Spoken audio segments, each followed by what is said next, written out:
یہ جب آیت پڑھی جاتی ہے نا لقد کان لکم فی رسول اللہ اسوۃ حسنہ، تو بعض لوگ یہ سمجھتے ہیں کہ شاید حضور کی جو سیرت ہمارے لیے بہترین نمونہ ہے، یہ فقط نماز پڑھنے کے لیے حضور کی زندگی ہمارے لیے بہترین نمونہ ہے، یا صرف حج کرنے کے لیے ہی حضور کی زندگی ہمارے لیے بہترین نمونہ ہے۔ تو یارو اللہ نے کسی ایک شے کا ذکر نہیں کیا، بلکہ اللہ تعالیٰ نے مطلق ارشاد فرمایا، مطلق ارشاد فرمایا کہ حضور کی زندگی تمہارے لیے بہترین نمونہ ہے۔ یعنی اللہ فرما رہا نماز ایسے پڑھو جیسے میرا حبیب پڑھتا ہے، اور روزے ایسے رکھو جیسے آمنہ کا لال رکھتا ہے، حج بھی ایسے ہی کرو جیسے حضور کرتے ہیں، لیکن اس کے ساتھ ساتھ نا اپنے گھروں کا ماحول بھی ایسا ہی بناؤ جیسا حضور بنانا چاہتے ہیں، اپنی بہنوں کو، اپنی بیٹیوں کو، اپنی بہوؤں کو وہی لباس پہناؤ جو آمنہ کے لال پہنانا چاہتے ہیں، اپنی اولاد کی ایسے ہی تربیت کرو جیسے حضور کرنا چاہتے ہیں، اپنی اولاد کو وہ والی تعلیم دو جو مدینے والے رسول دینا چاہتے ہیں، اور اس کے ساتھ ساتھ نا اپنی شادیاں بھی ذرا ایسے ہی کرو جیسے حضور کرنا چاہتے ہیں، اپنی شادیوں پہ بھی وہی رسم و رواج رکھو جس کو مدینے والے رسول پسند کرتے ہیں۔ تو اللہ نے مطلق ارشاد فرمایا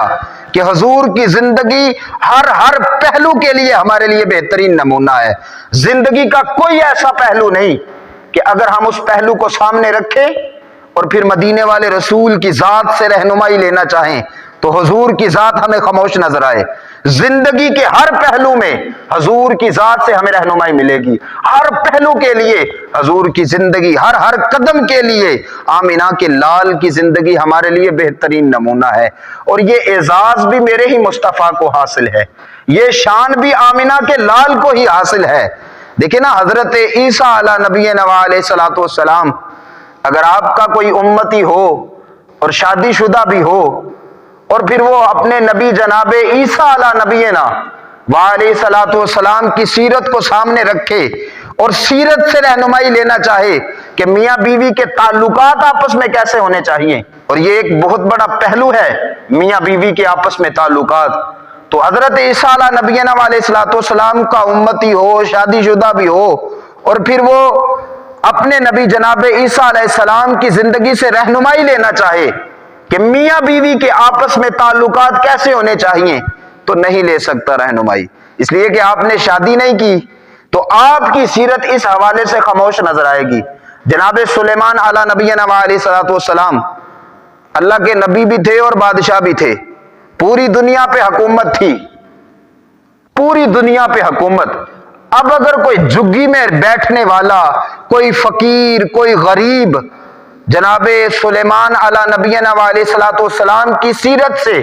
رہنمائی لینا چاہے تو نہیں لے سکتا، آپ کی سیرت اس حوالے سے خاموش نظر آئے گی، اس لیے کہ آپ بادشاہ تھے، اور کسی بادشاہ کی زندگی کسی فقیر کے لیے نمونہ نہیں ہو سکتی، کسی بادشاہ کی زندگی کسی غریب کے لیے، کسی جھگی میں بیٹھنے والے کے لیے نمونہ نہیں ہو سکتی۔ یہ شان بھی حاصل ہے تو آمنہ کے لال کو حاصل ہے، یہ مرتبہ، یہ اعزاز بھی حاصل ہے تو مدینے والے رسول کو ہی حاصل ہے کہ بادشاہ بھی حضور کی زندگی سے رہنمائی لے رہے ہیں اور گدھا بھی حضور کی زندگی سے رہنمائی لے رہے ہیں،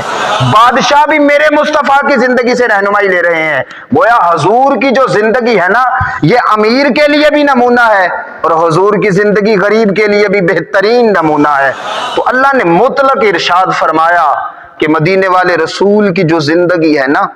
یہ ہمارے لیے بہترین نمونہ ہے، حضور کی زندگی ہمارے لیے بہترین نمونہ ہے۔ اس بات کو اپنے دلوں پہ نقش کر لیں کہ ہمارے لیے جس کی سیرت بہترین نمونہ ہے وہ آمنہ کے لال کی سیرت ہے، ہمارے لیے جس کی زندگی بہترین نمونہ ہے وہ مدینے والے رسول کی زندگی ہے۔ ہم نا فالو کرنے کا مزاج رکھتے ہیں، پیچھے چلنے کا مزاج رکھتے ہیں، تو یارو اگر پیچھے چلنا ہی ہے نا،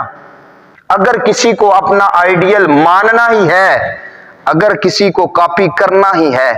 تو کسی غیر کو کاپی نہ کرو، کسی غیر کے پیچھے نہ چلو، کسی غیر کو اپنا آئیڈیل نہ بناؤ، اگر آئیڈیل بنانا ہے، اگر پیچھے چلنا ہی ہے تو اس کے پیچھے چلو جس کے پیچھے ابو بکر چلے تو صدیق اکبر بن گئے۔ اگر تم نے پیچھے چلنا ہی ہے نا تو پھر اس کے پیچھے چلو جس کے پیچھے عمر چلے تو فاروق اعظم بن گئے، اور عثمان چلے تو ذو النورین بن گئے، علی جس کے پیچھے چلے تو شیر خدا بن گئے۔ اگر پیچھے چلنا ہے نا تو پھر کسی غیر کے پیچھے نہ چلو، آمینہ کے لال کے پیچھے چلو۔ اگر کاپی کرنا ہی ہے نا تو کسی غیر کو کاپی نہ کرو، کاپی کرنا ہے تو مدینے والے رسول کو کاپی کرو۔ دیکھیں نا حضرت موسیٰ علی نبینا وعلیہ الصلوۃ والسلام، آپ کا زمانہ مبارک تھا تو ایک بندہ آپ کو کاپی کیا کرتا تھا، آپ کی نقلیں اتارا کرتا تھا، آپ کو کاپی کرتا تھا، آپ کو فالو کرتا تھا۔ جب اللہ نے سارے فرعونیوں پہ اپنا عذاب نازل کیا نا، سارے فرعونیوں کو غرق کیا، سارے فرعونی غرق ہو گئے، لیکن جو حضرت موسیٰ کی کاپی کرتا تھا وہ بچ گیا۔ تو جناب موسیٰ علیہ نبینا علیہ الصلوۃ والسلام اللہ کی بارگاہ میں عرض کرتے ہیں، مالک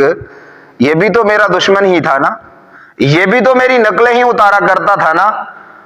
تو اسے کیوں نہیں غرق کیا؟ تو اللہ نے فرمایا موسیٰ کاپیاں تیری کرے اور پھر میں اس کو عذاب دوں، میری رحمت نے یہ گوارا نہیں کیا کہ کاپی میرے نبی کی کرے اور پھر میں اس کو عذاب دوں، اسے جہنم میں ڈالوں۔ فرمایا موسیٰ یہ تیری نقلیں اتارا کرتا تھا نا، یہ تجھے کاپی کرتا تھا نا، تو مجھے بڑا ہی سونا لگتا تھا، میں نے اسی کی وجہ سے اسے ایمان بھی دے دیا ہے اور اسے جنت بھی دے دی ہے۔ تو یارو اگر کوئی موسیٰ کی کاپی کرے تو اللہ اسے عذاب نہیں دیتا، تو اگر کوئی موسیٰ کے بھی نبی کی کاپی کرے تو پھر اس پہ اللہ کی کتنی رحمتیں نازل ہوں گی۔ اور اس بات کو پلے باندھ لیں، اگر ہم حضور کو فالو کرنا شروع کر دیں گے نا تو نجات بھی اسی میں ہی ہے اور عزت بھی اسی میں ہی ہے۔ اگر کوئی جھوٹا موٹا بھی حضور کو فالو کرتا ہے نا تو مالک اسے بھی بڑی ہی عزتیں عطا فرماتا ہے۔